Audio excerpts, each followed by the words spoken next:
Hey, so if you guys are not getting the funding that you guys are needing right now, what you guys need to do is be able to actually take a step back, figure out what you're going wrong, and then actually be able to go forward. Now, I'm going to give you guys the simple blueprint on how I was able to actually achieve this for myself and my clients. So I'd love for you guys to be able to watch to the end, because you know I always give out some special bonus tips. All right, so first things first, right? Being able to get funded, I know everybody really wants to be able to get funded. Listen, honestly, if you're going to get funded, right, know what you guys are doing, because you have to look at it, right? So banks are like relationships, right? So you want to be able to always keep your relationships clean and good, because you never know what's going to happen later on. So if you go ahead and run off on one bank, they have what they call a check systems, right? So what that check systems report does, it's just like a consumer report, like your credit bureaus or anything like that, but it has history of your banking history. So if you guys do that, then basically you guys won't be able to get accepted, or you'll get flagged for the most part to be able to get more funding from other banks. So always have your relationships clean. Now, how you avoid that is actually by having a plan, right? I know everybody wants to get into business, but business is not for everybody. It's like a different type of caliber of stress. It's a different type of caliber of planning. It's a different type of caliber of just grind and grit, bro. Like, that's literally all it is. So at the end of the day, right, know what you want to do. Have a plan, whether it's Turo, Airbnb, rental cars, it does not matter. And I would just say get really good at marketing, because you're not in any business, you're in the business of marketing. Honestly, you're in the business of marketing and sales. That's it.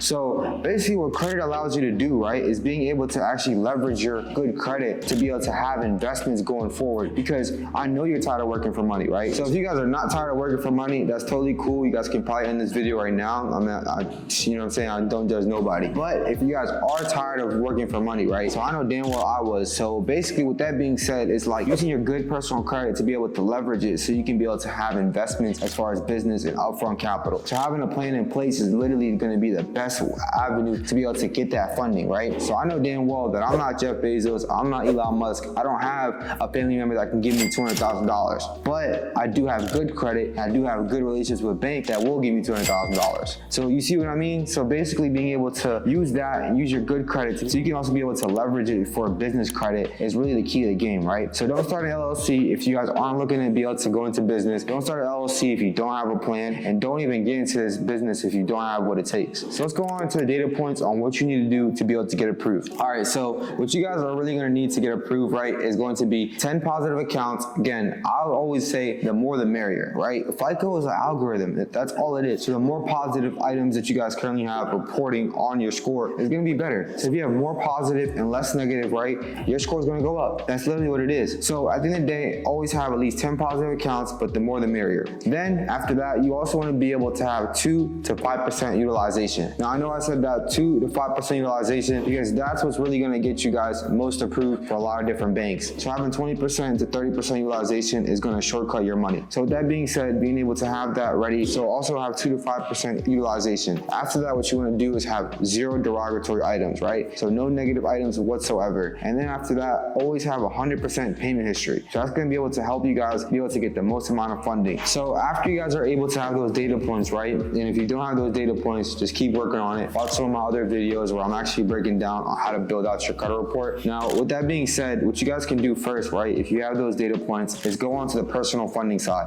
I always like to go personal funding before business funding. So if I'm going to personal funding, what I'm going to do first is go to Chase, because Chase is always going to give out the biggest bag, and they have a 524 rule. So that 524 rule is that if you have 5 different accounts within a 24-month period, they're going to automatically deny you. So always go to Chase first to be able to get the highest limit approvals. Then what we're going to do is go to PNC. We're also going to go to Amex. And if you have a credit union such as Navy Federal or PenFed, then I would actually go that route. I would not recommend that you guys go ahead and get a lot of personal credit cards because you don't want to use those personal credit cards. They give you guys a high limit on your personal side. They'll double or triple that on the business side, and it won't show up to your personal credit history. So that's just how you guys are able to get around that. Now, I'm going to give you guys a secret tip on how, if you guys are getting denied, how to be able to actually get approved for those high limit credit cards. So what you guys can do, if you get denied, for example, they legally have to give you guys what they call a denial letter. So a denial letter is all of the different criteria and reasons that they denied you. So that's literally the hack. All you have to do is work on those denials. If you have derogatory items, if you have high utilization, whatever it may be, go ahead and work on those. Then come back to them 3 to 6 months later and apply for that same account. So the denial letter is like a cheat code because now you know exactly what the underwriting guidelines are. So you guys can be able to pivot and also put your best foot forward. So I know I gave a lot of game out, man. Just make sure y'all go ahead and take action in it. We got a 72-hour implementation rule, man. So go ahead and get your money up, not your funny up. And And definitely go ahead and subscribe, man. It's the hardest YouTube channel out here. Let's get it, let's go. Let's turn up. I'll see you at the top, my boy.